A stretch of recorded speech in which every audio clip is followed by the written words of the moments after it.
Hey guys, welcome back to my shed. Today I want to talk about more winter stuff. Been thinking a lot about winter, feeling a lot about winter. It's getting much colder. It's very here. And I'm noticing the part of myself that is resistant to it still. My body is like telling me that it's time to slow. And there's still that mind, the voice in my mind that is going, think of all the things you need to do. That kind of hustle culture voice that is wanting me to stay at the same speed as summer, continue at that same summer energy level. And the reason I wanted to speak about this more is because there's a couple of bits from that previous winter video that I didn't go into, and particularly around this topic of polarity. If there was one way that I would describe our current culture, or the consciousness of our current culture, a way to sum it up to me would be, we're a culture who doesn't understand the nature of polarity.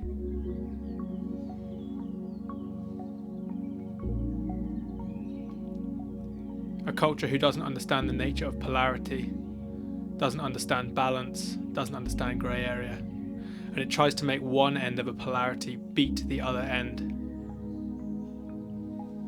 This is present in the cycle of summer and winter. Gets to winter, and suddenly the types of advertising I see are around how to escape the winter. Of course, lots of advertising around alcohol, advertising around going to find summer somewhere else, traveling. It seems culturally this decision has been made that summer is better than winter, that the light is better than the dark, that life is better than death. This is how I like to use this stick to help me understand the nature of polarity. I find this a helpful analogy. So a stick has two ends. You could call these two ends anything you like. Summer, winter, light, dark, life, death, front, back, softness, hardness, coldness, warmness, whatever it is. They represent the extreme poles of a certain thing. Our culture, I believe, doesn't see the universe in these terms, that everything comes as a pair. That masculinity, the masculine and the feminine arise together. Coldness and warmness come together. They come as a pair. Summer and winter come as a pair. And because our culture doesn't necessarily realize this, what it tries to do is get one end of the stick to beat the other end. It's about trying to cut off badness, cut off winterness, cut off death. And it does that by trying to do this. Tries to break it off. But you're still left with a stick. You're still left with two ends, still with two poles.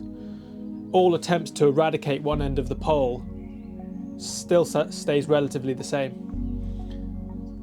And actually this stick in this analogy isn't a straight stick, but a bent stick.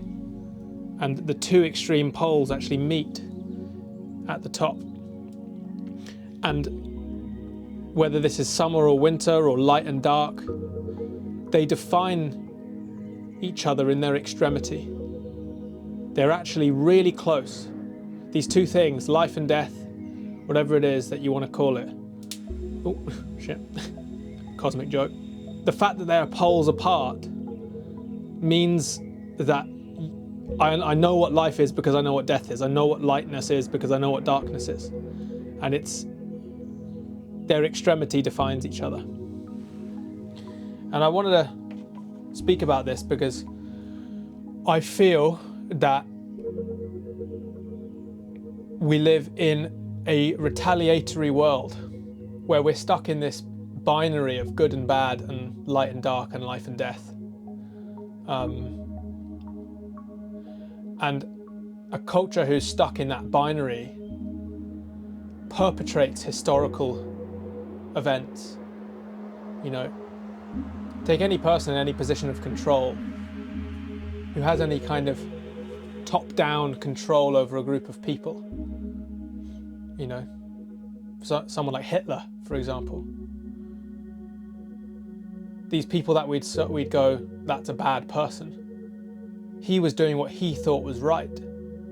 Of course, I'm not here to justify the actions of Hitler. But what I am here to say is that the road to hell is paved with good intentions.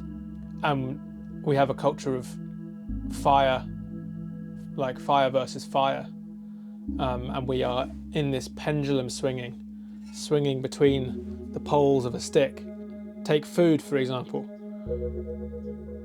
The last few hundred years have been like a predominantly meat-eating culture. And then as we see the problems and the pains of that mass animal farming industry, the reaction and the response to that is then an extreme vegan movement. And that to me is like a pendulum swing. And it's dogmatic at this end and it's dogmatic at this end.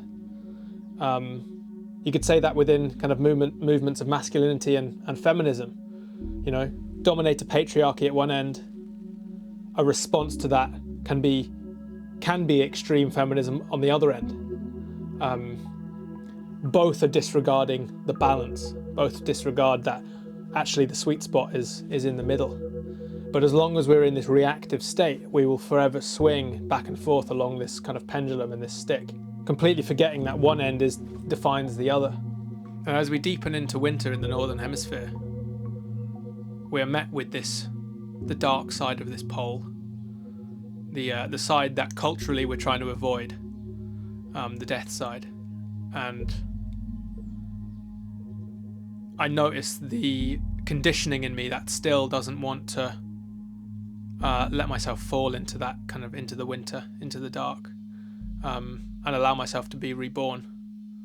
I'm still trying to preserve summer in myself, still trying to preserve the light principle.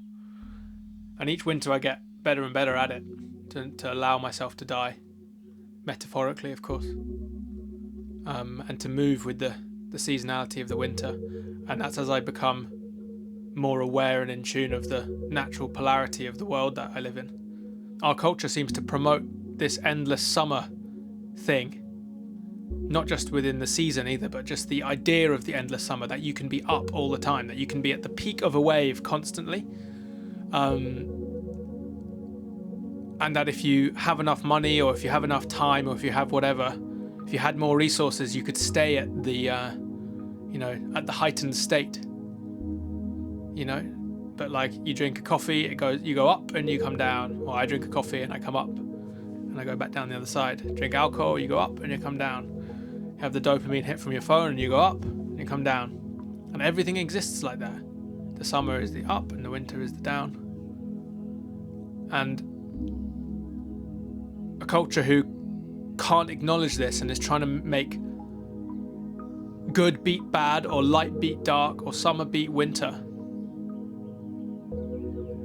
is going against the flow of the universe, basically, of universal energy, and will perpetrate historical events because it just swings to the other end of the pendulum. For so long, like so many people, I don't want to be like my dad, for example. I could see my dad's flaws. I go, I don't want to be him. So then, as my response to that, I try and define myself as opposite to him. I try and do everything in the mirror image of him, the negative. So suddenly my identity, the way I define myself, is in antithesis to something, rather than it's an away from motivation rather than a toward motivation. And of course, in my attempts to be the opposite of my dad, I then perpetrate a problem in the mirror image. I'm not actually coming back to the middle. I'm just swinging to the other side of the extreme. I'm swinging to the other end of the pendulum. And I would have defined myself for most of my life up until this point as someone of extremes, someone who could have 3 coffees a day or no coffees a day. But over the last few months, I'm learning how to have 1 coffee a day, and learning what it means to be somewhere in the middle, and what kind of Buddhism speaks to about the middle way. And there's this Zen story, or Zen koan, whatever they call it, of this young man who goes to kind of study under a Zen master, under a monk, and he spends like 6 months with him, and he's like, wow, this guy's amazing, this guy's got something I don't have, kind of vibes. And then they eventually go on tour together. And they like go and do tours around the villages and the various communities in the area, and the Buddhist monk is kind of helping people with whatever they need to be helped with. And the young man notices that the monk is often giving really contradictory advice. To one person he says one thing, and then to the next person he says a complete opposite thing. And one day the young man calls the monk out on this. He goes, "You've got no consistency at all, no integrity, no authenticity. One day you say one thing, the next day you say the complete opposite thing." And the monk takes a moment and he responds to this, and he goes, "If you were in a passenger seat in a car driving down the road and the driver was veering into the ditch on the right, you'd say, just come left a bit. And vice versa, if you're in a passenger in a car and the driver is just veering to the left, you'd go, come right a bit." And this to me is a really good story to encapsulate this idea that there's no universal truth. That truth is dependent on the circumstance, and that it's to come back to the middle of the road. And the young man in me, teenager in me, really wants to be extreme, wants to swing between polarities. I did this with like minimalism as well, trying to get rid of all my stuff. I see the culture I'm from, the culture of consumerism that I live in, and my response to that is to become a hardcore minimalist and try and get rid of all of my possessions. Same problem. It's the other way around. It's like I'm still defining myself in the absence of stuff. On the one hand, like the culture defines themselves in materialism. I define myself in non-materialism. It's the same trap. It's the same thing. It's still an attachment, but on the other end. And the middle is to have like some stuff, but just not be bound by stuff. Yeah, I noticed this with my addictions as well. For me, another way that this polarity can manifest is like abstinence and addiction. And throughout most of my life so far, I'm gonna clip this here, I can do addiction and I can do abstinence. I can do like have the thing whenever I want, or not have the thing at all. Both of them are hard rules. When I'm faced with the problem of like someone goes, "Do you want a piece of cake?" I can either go yes every time, or I can't remember which way it was. The voice that is constantly seeking instant gratification, if I'm on that end, on the addiction end, I can say yes to that piece of cake every time. If I'm on the abstinence end, it's also easy. I just say no every time. The hard thing is to be in the middle. Can you say yes to the piece of cake sometimes? That's the person I want to be. The person who lives in the grey area, the person who lives in the world of sometimes. But that requires me to move on the fly, to not be set in a particular way, to be connected to my intuition on the day. I can't go, well, in 1 year and 30 days and 45 minutes from now, I know I won't eat that cake because I'm abstaining from that cake. I go, I don't know how I'm going to feel that day, and I'm going to trust my intuition to say yes or no to the cake in the moment. And the way to break out of this binary is to become increasingly connected to your intuition, to not be someone that says always and not be someone that says never, to be someone who can live in the grey area, in the human, in the sometimes. And I feel that we've been divorced from our intuition culturally, the voice the gut voice, through the various conditionings and programmings we go through school and all various things.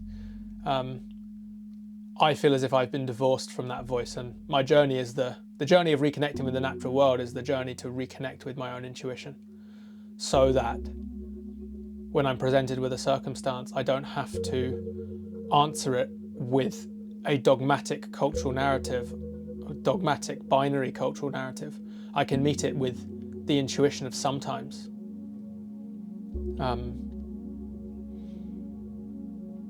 Because I have to realize that things aren't good or bad. It's not about what you do, but how it's done. Anything can be abused, anything can be taken to that extreme. either in abstinence or addiction, or in light or in dark. And it's not about trying to make one beat the other, in my opinion, but to sit in the middle between the two. The rebellious act is intuition and trusting yourself and not needing to ask other people for permission. For you, you're like your own sovereign, own governing agency. When presented with a problem, you don't have to ask 20 sources, and you don't have to ask the teacher and the parents in your mind, and the cultural authorities in your mind of like what you should and shouldn't do, but you make the decision in the moment. That's who I want to be. That's the world I think we need more of. Imagine a world of each person moving from that place of sovereignty rather than from a place of dogma and predisposed cultural narrative.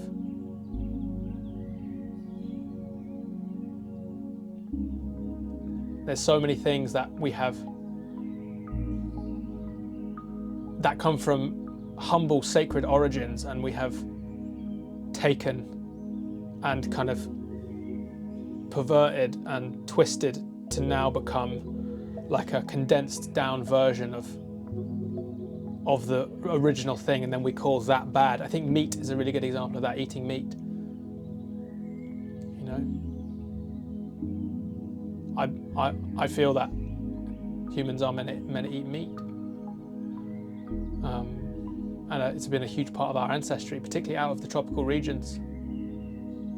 And the importance of the hunt and everything that comes around taking the life of an animal to support your community and family is a sacred act.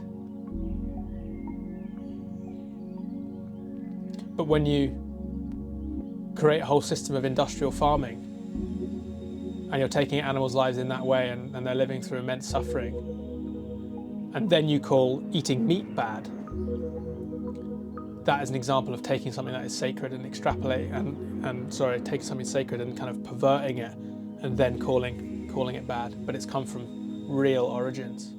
I think so many things could be like that.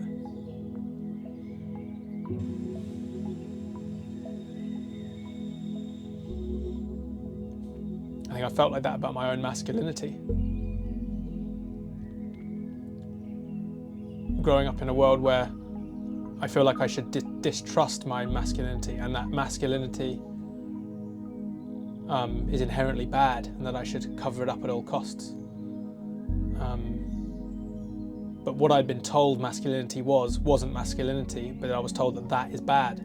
And as I've learned what the real masculine principle is, and how beautiful is it in its natural form, I now realise that it's not something to be scared of, and it's actually something I aspire to. I think you could say that about so many drugs, for example, or so much plant medicine. I think tobacco sits in that place, you know, an ancient plant medicine, which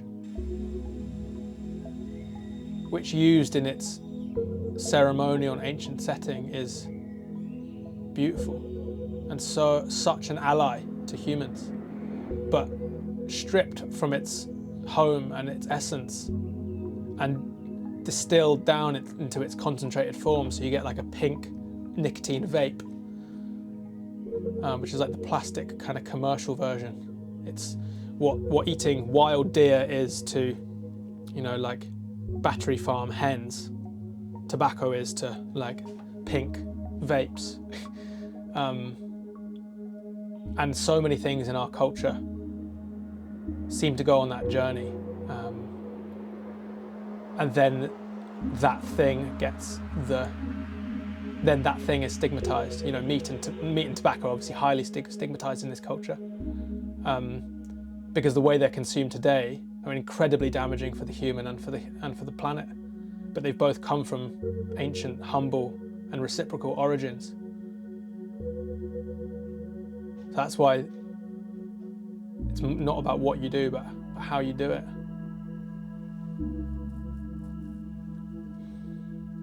So let's bring it back to the winter. How do I allow myself to die more and to lean more into winter? What does that look like? It means the structures I built in the summer to not hold on to too tightly. Definitely noticed that with my social media. Like, need to maintain posting at a similar frequency. It's one of the reasons I've wanted to move on to long form. I don't know if anyone here follows me on Instagram, but over the last couple of years I've been putting most of my energy into that, into short form content, and like posting a couple of times a week.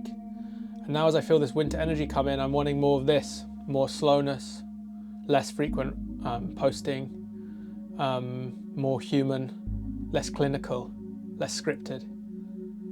But part of me also has to let the version of me die who was on this constant wheel of making short form, which I enjoy in the most part, you know. But this story that I created about myself, that I'm someone who makes kind of short form content in that way, I'm having to go, oh no, maybe now for the winter you're someone who makes longer form things and longer form art and speaks from the heart more openly. Maybe I'm going to be eating different foods. Maybe I'm going to be spending time with less people or more time with other people. However it looks, what things do you feel like maybe you're clinging to? What routines are you clinging to? Like I've noticed my gym routine through the summer really strong, and now I still feel like I want to move, but in different ways. I feel more about rehab, more about rolling around on the floor at home, stretching my body, a bit more running again, rather than just like putting the tunes on at the gym and like training with everyone. I feel less called to that. And instead of going, oh well, you should be more disciplined, you should maintain that summer spirit, why don't I go, well, that summer spirit will come back for next summer. How beautiful is that? And for the winter, maybe my body is asking for something else. That's the invitation. Thank you for watching. I'm really enjoying making videos in this shed.